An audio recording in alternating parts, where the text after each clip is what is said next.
पाकिस्तान के army chief ने भारत के खिलाफ जहर उगला और उसके बाद पाकिस्तान द्वारा जो आतंकी हमला कश्मीर में हुआ वो पूरी दुनिया ने देखा।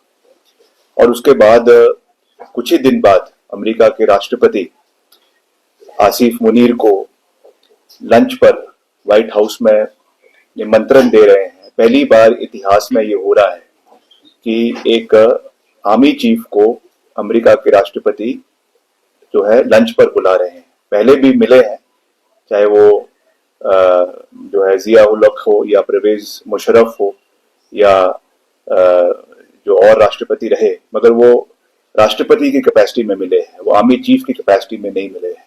तो मैं समझता हूं कि ये बहुत दुर्भाग्यपूर्ण है और भारत सरकार को इसका कड़ा संज्ञान लेने की आवश्यकता है, क्योंकि आज बेशक ये कहा जा रहा है कि ईरान के लिए उनको एयर बेसिस चाहिए और इसलिए ये बैठक हो रही है, मगर हमें इतिहास के पन्नों में भी जाने की आवश्यकता है। और जो 70 के दशक में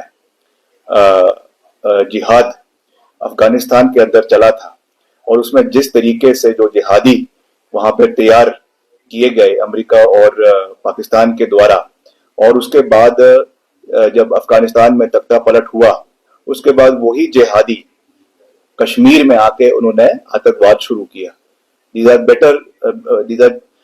bitter lessons that we have learned from the history. इसलिए मैं तो यही कह सकता हूं कि हम एक भारतीय होने के नाते इन सब चीजों से चिंतित है और भारत सरकार को इसका संज्ञान लेना चाहिए, क्योंकि डोनाल्ड ट्रंप बेशक अमेरिका के राष्ट्रपति है, मगर उनका जिस तरीके से जो रवैया पाकिस्तान के प्रति पिछले कुछ दिनों से रहा है, ये हम सब के लिए एक चिंता का विषय है। और इस पे जो है कूटनीति के माध्यम से इस चीज को भारत सरकार को जो है वो अमेरिका के साथ इसको उठाने की आवश्यकता है और इसका विरोध करने की आवश्यकता है। क्या हमारी विदेश नीति में जो है काफी विदेश नीति नहीं, देखिए निश्चित तौर से मैं ये नहीं कहूंगा कि इसमें कोई जो है इसमें कोई विरोधाभास है, मगर निश्चित तौर से जिस तरीके से हम कहते हैं कि अमेरिका हमारा स्ट्रेटेजिक अलायंस पार्टनर है और फिर इस तरीके के बयान राष्ट्रपति के द्वारा आना, मैं समझता हूं कि वो देश हित में नहीं है।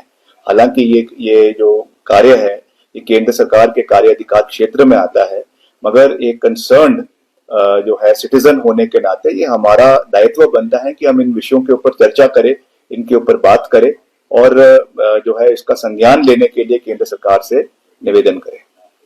गोयल मोटर्स नेटवर्क की सोलन और शिमला स्थित नेक्सा शोरूम में पाए इंडिया की सबसे पसंदीदा गाड़ियों पर खास ऑफर। इग्निस, बिलेनो, फ्रॉन्स, जिमनी और ग्रैंड विटारा जैसी शानदार गाड़ियों को खरीदने का साल का सबसे बेहतर वक्त। नेक्सा का खास ब्लैक एडिशन उपलब्ध है। सभी तरह की गाड़ियों से एक्सचेंज और अपग्रेड ऑफर भी। तो देर किस बात की, आज ही सोलन या शिमला में गोयल मोटर्स के नेक्सा शोरूम में पधारे और पाएं कार खरीदारी का एक कभी ना भूलने वाला सुखद अनुभव।